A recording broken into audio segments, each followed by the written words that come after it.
Assalamualaikum warahmatullahi wabarakatuh. Alhamdulillah allazi arsala rasulahu bil huda wa dinil haq liyujhhirahu ala dini kullih wa kafa billahi syahida. Ashhadu an la ilaha illallah wahdahu la syarikalah wa ashhadu anna Muhammadan abduhu wa rasuluhu la nabiyya ba'dah. Segala puja dan puji hanya milik Allah, Rabb semesta alam.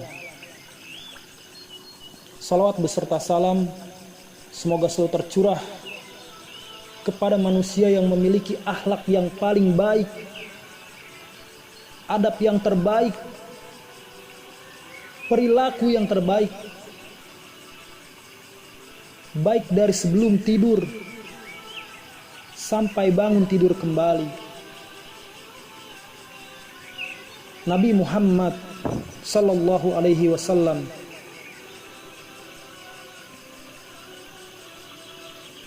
walaupun di alam liar, di hutan belantara, dan di alam bebas manapun, kita sebagai manusia harus memiliki akhlak dan adab. Bukan hanya adab kepada Rabb-nya dan adab kepada manusia, tapi kepada seluruh alam semesta. Karena Islam adalah rahmatan lil alamin, agama yang memberi rahmat kepada seluruh alam semesta.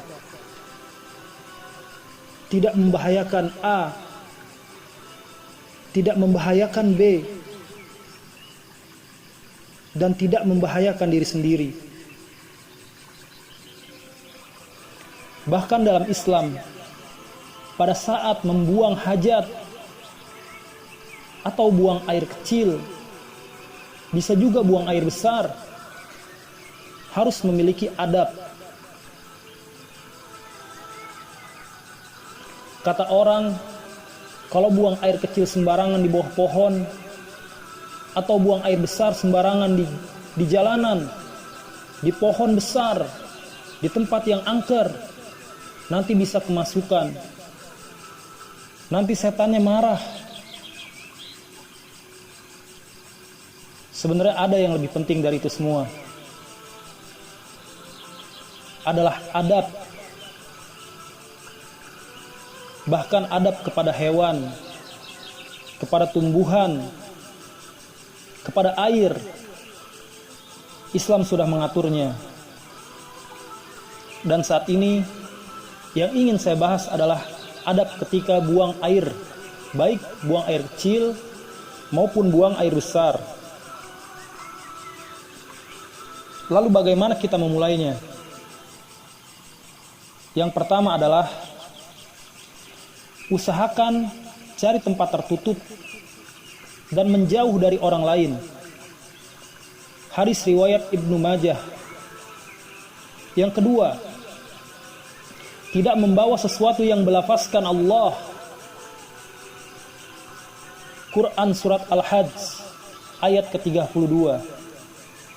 Yang ketiga, membaca basmalah dan meminta perlindungan pada Allah dengan membaca atau melafazkan ta'awudz sebelum masuk tempat buang hajat. Hadis riwayat Tirmizi. Yang keempat, membaca doa atau melafazkan doa.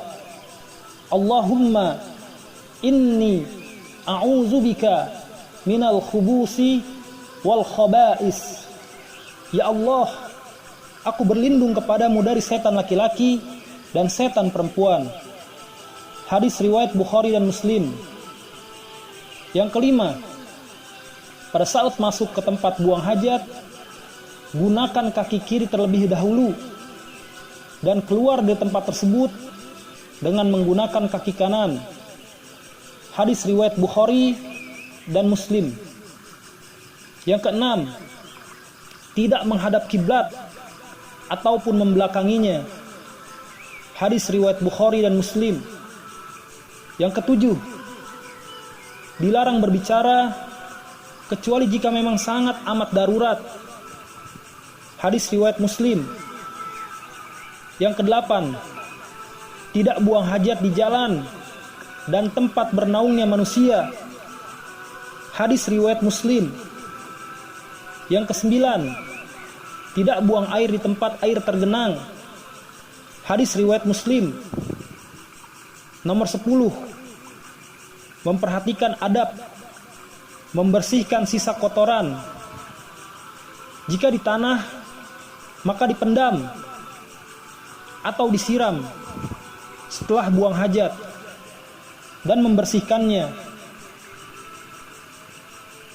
Yang ke-11, mengucapkan atau melafazkan doa ghufronaka setelah keluar dari kamar mandi atau tempat buang hajat tersebut, walaupun di hutan, di gunung, bahkan di lautan.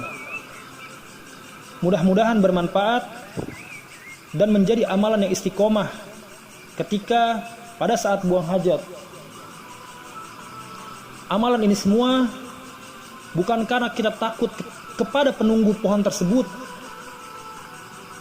kepada penunggu tempat angker tersebut, tapi ini semua adalah bagian dari rahmatan lil alamin, bahwa pohon, tumbuhan, hewan, jalanan, air yang tergenang, itu semua harus kita perhatikan dan kita selamatkan.